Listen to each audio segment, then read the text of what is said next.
Everyone. So, according to Eric Pincus, many executives believe the Lakers will eventually give up the picks and trade for Miles Turner and Buddy Hield.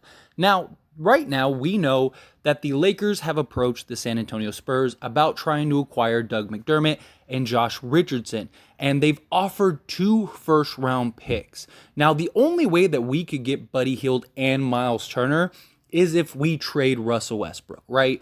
But personally, I actually think the Spurs deal with Josh Richardson, Doug McDermott, and Jakob Poeltl, as well as the trade exception we would get, right? If we did it with just Josh Richardson and Doug McDermott, we'd get like about a $21-22 million trade exception. If we did it with Jakob Poeltl, we get about a $13-14 million trade exception. I'd rather have the center put AD at the 4. You could have Doug McDermott start. You could have Josh Richardson start. You could have them both start. And now you got starting caliber players. And now a lot of the guys that are starting right now for the Lakers, they get to kind of resort back into a position of like role players off the bench, which a lot of these guys are more suited for. And I just think the Lakers would be much better for it. You could even, if you wanted to, have McDermott come off the bench, start Richardson, and like Walker.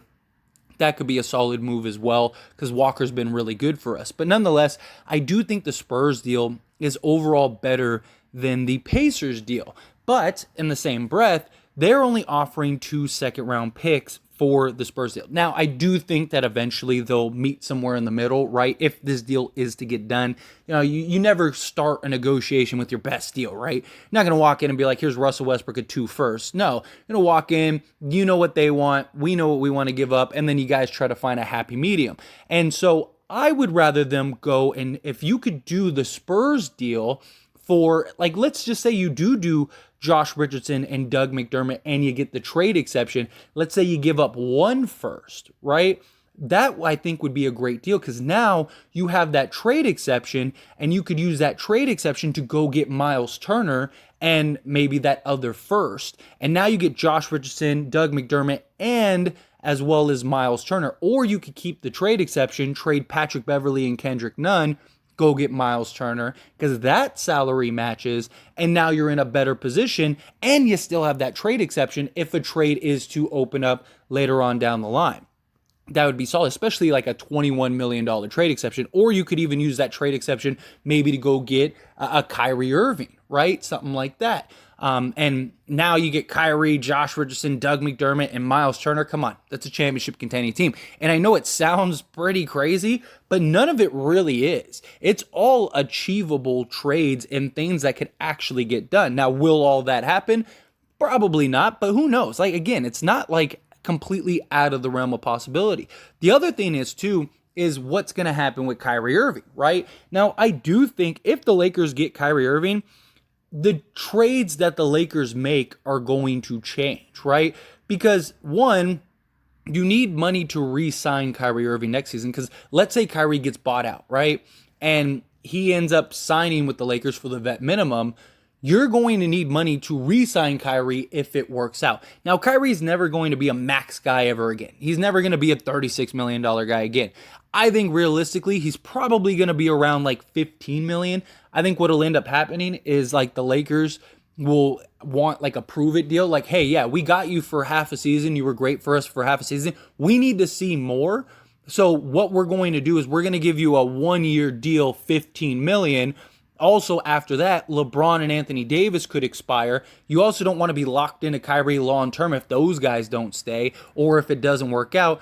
So I think you give Kyrie Irving like a $15 million deal and then, he rides it out for a year. And if everyone wants to come back, things are good. Well, now you just re-sign everybody, go over the cap, you do things like that, right? That it would be the ideal situation. So I don't think Kyrie's going to get, $20, $30, $40 million, anything along those lines. I don't think any team is going to give him that kind of money. I think any team that would want to sign him next season, if there even is any, they're going to want to give him, 15 to 18 million, somewhere around there on a prove it deal. Hey, here you go. Here's a prove it deal, maybe even a non-guaranteed so they could just waive them if they need them to. But I also think with that in mind, the Lakers, you're going to do a deal that's going to keep that cap space preserved so you can give him that money, but also the ability to, go over the cap for certain guys, stuff like that. You want guys long-term, right? If you're going to do a deal, you don't want to do a deal that's going to get you a bunch of guys, and then they all leave, and now you're rebuilding all over again, and you're just in this endless cycle of having to cycle through players.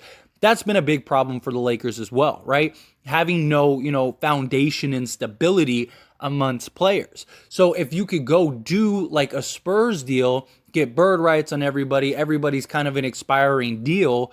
Well, now you have that cap flexibility going into next season. You could go get those guys, re-sign Kyrie Irving, kind of have everyone meet in the middle, and now you have that core for the next 2-3 years, maybe even longer. If LeBron and AD re-sign, you re-sign Kyrie, all of that stuff. Those are all things that could be hugely beneficial for the Lakers. Now, if you go do a Buddy Hield and Miles Turner deal, then to me, that means very likely the Kyrie situation may not end up happening. Because if you go do the Buddy Hield and Miles Turner deal, your cap space is essentially gone.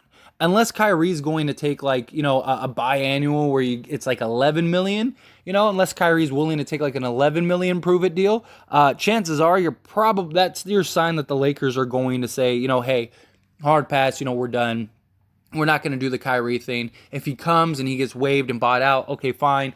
Then we get, Kyrie and we go that route. But that's also why I think the Lakers, if they were to do the Pacers deal, I don't think they'd get Buddy Hield. I think they just would trade for Miles Turner. And a lot of people are like, why haven't the Lakers already done it? Because the problem is that any deal for Miles Turner that doesn't involve Russell Westbrook, the Lakers can't do till like December 14th or 15th because you can't aggregate Patrick Beverley. And for those that don't understand what that means is that basically when the Lakers traded for Patrick Beverley, right? Patrick Beverley was just coming off of a trade. And a lot of people were wondering, why didn't the Lakers do the Jazz deal with Patrick Beverley and get some other guys, right? Why were they trying to work out two separate deals? And it's because you couldn't take Patrick Beverley's salary along with other players' salaries to match. So they had to do Patrick Beverley individually. It's the same thing for the Lakers. So the Lakers can't take a Patrick Beverley and Kendrick Nunn together right now to go get a Miles Turner. And Patrick Beverley by himself, even with the 125% rule, it's not enough of money to fill in the gap, right? So the Lakers would have to wait till December 14th or 15th to do that deal for Miles Turner. That's why I think they're looking to explore a Spurs deal, because if they could get McDermott and Richardson, then that opens the door and the possibility to go get Miles Turner, and they'd also be able to, have Patrick Beverley and Kendrick Nunn to trade for other things or do whatever. It gives them the possibility to do a more roster haul than if you just went and tried to trade for Miles Turner and Buddy Hield, right? So look at it like this. Would you rather have would you rather have Miles Turner and Buddy Hield, or would you rather have Miles Turner, Josh Richardson, Doug McDermott, and maybe a potential fourth player? Because that's what the Lakers looks like they are trying to do. Because why else wouldn't you get Jakob Poeltl in the deal? The Spurs would be more than happy to give him to you. He's a low risk, high reward type player. You'd still get a trade exception. So why wouldn't you do that deal? I think it's because the Lakers want to go get Miles Turner. Also, Miles Turner wants to be a Laker. Miles Turner is playing great right now for the Indiana Pacers. So I think that the Lakers are looking at it as like, we go do this deal. We're going to offer 2 second-round picks. They're not going to want the 2 second-round picks. We're going to meet in the middle at 1 first.